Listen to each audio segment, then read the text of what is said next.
House clean before we get started. For those who are rocking with me from day one, I appreciate the support. For those who may be new here, coming in out the door, for your boy, don't forget to like, comment, subscribe, get it cracking in the comments. Every bit of your engagement absolutely helps promote your boy into the YouTube algorithm. I thank y'all for the support. Now, let's get to it. Drop the video. Let's go. The illusion is that women matter. I think that's the illusion. We think that they are alive in the same way that we're alive. They aren't. We think they value the things that we value. They don't. We also think that her vote matters. It doesn't. It never has. Technically, even our vote doesn't matter. She's not alive. She's not real. She's part of the background. She's part of the matrix. She's part of the program in this computer. I know you don't want to hear this. I know you might even be a little bit let down, but she's not real, which is why she's operating off of a hive mind. You can predict everything she says and does because she's not real. She's a part of one united program. There's no variety between women. You put them in the same circumstance, the same condition, they're going to behave largely the same. That's just how it is. So they're part of the illusion that's keeping us under this weird spell. You have to realize that they're not real and that they don't actually matter in order for you to make effective decisions. All that matters to you as a man, all that matters, period, is where you choose to apply your attention and your energy. That's it. What you think about and what you do are the only things that really matter. We've been saying the same things to women for decades now. You've seen no positive change in female behavior, especially, Black female behavior. You've seen no dramatic change for the best. Things only change when you change your behavior. That's the only time things change. Things change when you change how you think and where you put your attention and your energy. This is the spell that all men are under. The spell is we think she matters, and in order to improve anything, she has to stay in with us. That's not true. That's never been true. Historically speaking, if men wanted to create change, they just created the change by any means necessary. They didn't ask, they didn't bow down to the common woman or man, they just made the change. And then the women adjusted.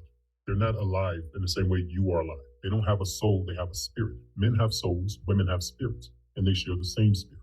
They operate off of a hive mind. You don't. You were never meant to. You are inherently righteous. She tends to be inherently wicked. All my life, I've seen the worst behaviors come from women. Be careful where you apply your attention and your energy. Focus only on what you choose to think about and what you choose to do with your life. How she feels, what her goals are, none of that really matters. She's not even real in the same way you're real. She's not even alive and present in the same way you are alive and present. When a woman is looking at you, there is some spirit behind her eyes that's peering through her at you. She is not that spirit. She's a vessel. She's not even real, dude. That's why she's so easily influenced by those around her. She has no soul keeping her sturdy, keeping her whole. You have a soul. That's why the serpent didn't approach Adam and try to manipulate Adam. He approached Eve for a reason. She is a vessel. She's always susceptible to influence, especially if it's evil. If it's wicked or evil influence, she's especially sensitive to it. She finds wicked things, exciting things, more stimulating. You and I don't. We prefer order. We prefer justice. We prefer fairness, structure. She's our opposite in many ways. And she's not even living in the same way you and I are living. She's no different than a computer program. She's part of this matrix. She's part of this simulation. And you have to understand that to make any real progress spiritually. Look, let me say this. Do I agree with some of the things he said? Yes. Do I disagree with a vast majority of what he said? Absolutely. And the reason I disagree with the vast majority of what he said is because I believe messages like this are dangerous. And the reason I believe it's dangerous because I know it's radical, extremist, red pill content, right? A lot of people who are unfamiliar with the manosphere and the red pill community would think that this is the overarching message of the manosphere that women are inherently evil. No, they're not. That vast generalization is something I can never get with because, yes, there are some generalizations of women that absolutely are true and should be applied. But to imply that women don't have souls but spirits, come on, man. Come on. This is no different than the deity complex that radical feminists have. So here's what I believe, right? With every action, there's an equal and opposite reaction. And I think radical red pill is a answer to radical feminism. They're both, to me, very dangerous because they both put men and women in categories of dehumanization. You cannot dehumanize women like this with this message. I know good women in this world, in my family. And to say that women are inherently evil, I can't get with a message like that. And I never will get with a message like that. Women are flawed human beings at the end of the day. Do I believe they have hive mind mentality? Yes, with certain things, absolutely. But I think it's more herd mind mentality than hive mind. Women are the fairer, weaker gender. And there is protection in numbers. There's protection in being with the group. There's protection in not going against the group and being ostracized. Women know this. Inherently, they know this. That's why women always group and congregate together. That's why they always sometimes seem to think alike, because it gives them a pseudo sense of protection. It's just an evolutionary thing that's in women that they have suppressed to a degree, but it's still very prevalent. So to act as if women trying to protect themselves, which is what a lot of this stuff is. Women know they need protection. They desire it. And they know that there is safety in numbers. This is where the hive mind theory comes from, because women do a lot of the things alike, socialize alike, move alike, look alike in a lot of cases, dress alike in a lot of cases. Yes, women are more sociably influenced than men are, but that doesn't make them inherently evil. It makes them the fairer gender that simply needs our protection. And I will never, and I repeat this to anyone who come and look at my content, I will never, ever agree with making all women inherently evil. To me, that's a kinship with white supremacy, and you might as well replace that gender with a race. This is ridiculous. And I will never support messages like this, ever. The extremists of the red pill ideology. They're people who I actually think are destructive to the mission and not helpful. And this type of person I'm going to describe is not welcome to be a part of it. Just like women who don't want to get on board with higher values and healthy principles of relationships aren't welcome to be a part of it. Here are some key ideologies that are a part of red pill. Men going their own way, avoiding relationships with women to avoid divorce risk and legal consequences. There's the alpha male ideal, which refers to the traditional dominant role of men, a focus on confidence, physical appearance, social status. There's anti-feminism, the idea that feminism has created an unjust societal structure that puts men at a disadvantage. This is a response to another ideology, okay, which is radical feminism. Agreed. So something like red pill ideology, we don't get that without radical feminism. These movements are responses to social issues, or at least perceived social injustices. Radical feminism, that's an ideology. Ideas within that ideology include dismantling patriarchy, putting women in power, making everything equal. Now we're talking about things like Marxism and socialism. There are different types of feminism. There's something called anarcha-feminism. This is the belief that hierarchical structures are oppressive and should be dismantled to create a society where women can live totally free without any type of control. You see how you can get anti-feminism when you have this kind of feminism on the other side. There's a response. Both sides can become extreme. Now, here's what I think. Not everything about red pill is bad. Not everything about feminism is bad. If that is enough to make you say, like, Taylor's not for me, then truly I'm not. And I think we should just call it quits right here. But either side can get very extreme. One side, like radical red pill, gets very rigid, while the other side, radical feminism, gets very fluid. Both sides get toxic and leave no room for the middle.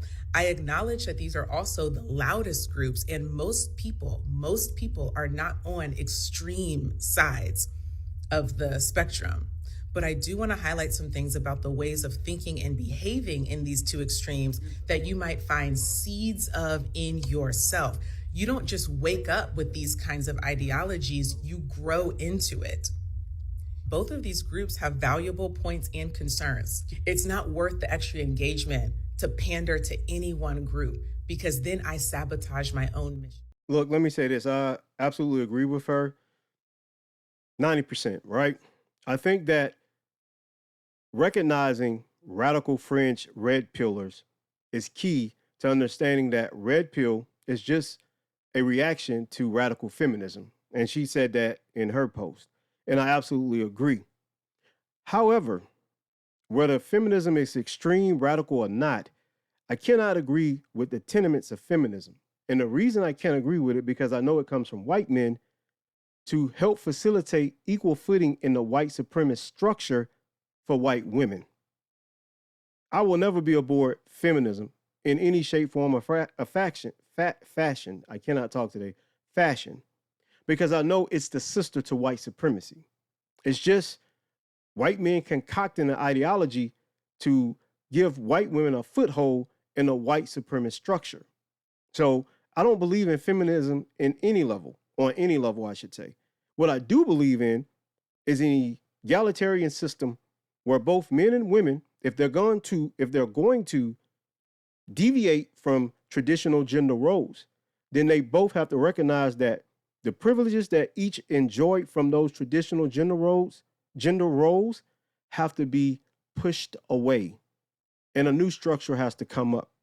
Because you cannot be a modern woman while expecting men to be traditional. You can't be a modern man and expecting women to be traditional. It doesn't work. You have to dismantle the gender normative roles of a bygone era to equalize the playing field for both men and women, where it's reciprocity from both ends, that both ends benefit as a unit. That's the system I believe in. I don't believe in feminism. I believe red pill is actually needed. It was needed. May not be always correct or accurate, but it is definitely something that was needed because there had to be pushback against radical feminism, because radical feminism has seeped its way into all facets of our society. Television, media, sports, politics, it's everywhere. And there has to be something that pushes back against it. And I wholeheartedly believe red pill was that answer. Now, do I support radicalized red pillars? No, because I will never give credence to demonizing an entire gender group on any level. 3, a man that literally is posting Instagram selfies, has an aesthetic little Instagram. Why are you acting like a girl? Why are you trying to compete with me? Like, I don't need you to have an aesthetic Instagram. I'm the one that has an aesthetic Instagram. That makes more sense. Like, what are you doing as a man on Instagram? Like, go work, go get a job, go make money. Why are you on the internet flaunting your face and your body? Like, what are you doing? That's so girly, gross. Ew, bye. If he asks you to pick him up for for anything, huh? Why the fuck am I gonna pick you up? For what? Let me get in the driver's seat. Hey, babe, I feel so fucking manly doing that shit. If any man asked me to pick them up, I block. You're blocked. You're literally blocked. If he is taking selfies out in public, or asks you to take pictures of him or take videos of him for his Instagram. Again, it lines into what I said, number 3. But like, wow. Are you kidding? That is so embarrassing. I literally went out with a guy like who literally took a selfie right in front of me at Disneyland, and I was so embarrassed. He did it in front of everybody, and everybody looked at him like, I was like, yeah, I know. Get me the fuck out of here. So gross. Sorry, I have to say, if a guy's asking you for advice on business related stuff, like, to me, I'm like, no, like, you should know what the F to do in your business. Like, don't come to me. Like, I should be coming to you for business advice. Huh? Like, why am I helping you figure out what to do with your business? I felt so masculine in that setting. Like, no, I should come to you as my inspiration for like my business, not the other way around. Like, that's kind of weird. I'm sorry, I just can't. Like, you should figure this shit out yourself. You don't need a fucking woman to help you with that. I'm sorry. What the hell? If he like blocks you first, why are you so bothered, babes? Why are you bothered? Like, why do you have to block? And like literally blocking people just to block them. Like, also just like if it was like a one date thing too, or like whatever, like you're a constant blocker. Like, babe, why are you so pressed? Like, go do something. Like, why are you bothered by someone else like that much? You had to block them. Like, can't you just be mutually where things didn't work out and that's okay? Like, you're doing too much. I don't know what number we're on. I'm sorry, I don't really know what number we're on. But if he doesn't know the basic simple shit of like gentlemanly things to do, like opening your car door or, you know, walking on the sidewalk, right? Those are simple, like gentlemanly, manly things to do. If he doesn't know how to do those simple things, you're literally a chick. I'm with another chick. Why don't I feel like the princess? Why the fuck? Like, do you not know that's simple ass shit to me? You know what I mean? Like, that's so gross and princessy. Like, I feel so like not protected around you, and that is a huge sign of you being your princess era. It's probably a really specific one, and I have noticed though, the men that tend to look at other women's appearances or like look at other people's like appearances, like, oh my god, that girl is so ugly. Like, oh my god, like what are they wearing? Like, what kind of okay, thank you. Why the fuck do you care about what other people are doing and wearing and all that? Like, why do you care? Like, I mean, that's not even a girly thing, actually. That's like almost like you're like a little bitch. Like, I don't even look at stuff like that. Like, it's giving like, you know what I mean? You know what I mean? I think that's all I have for now. Please leave more in the comments. We need to save these women. Okay, please let's save you guys from these feminine ass men. Because honestly, I'm tired of it. I am so fucking tired of it. Okay, this is a lady from another post. I had to split hers up because it was very long. And you're probably wondering why I put her in this particular post here. And the reason I put her in here was because I wanted to really show y'all what radical feminism really looks like when it doesn't look like the traditional radical feminism. And the version of this radical feminism that you're witnessing here is what I like to call dehumanization feminism, where they don't see men as human beings, but human doings. Notice everything she said that was signs of a man being in his feminine era was things that didn't benefit women or things that she believes women should traditionally do that make men unmasculine or, effeminized. This is what radical feminism looked like. I should say misandry, because this woman is a big time misandrist. She has no problem denigrating men. Men in her book can't do anything that's not doing something for women that benefits women, chivalry, and traditional gender roles. This is radical feminism, but it's a particular subset of radical feminism that only sees men as human beings when they're doing something that perpetually benefits women. Yeah. This is radical feminism at its best, at its finest, I should say. Yeah. And I know a lot of you might say, well, she doesn't look like a typical feminist. They never do. They never do. Matter of fact, a lot of women who are actual feminists and misandrists don't look that way, and they can't keep their legs closed. Surprise, surprise, they love the hell out of men, but also hate and loathe men at the same time.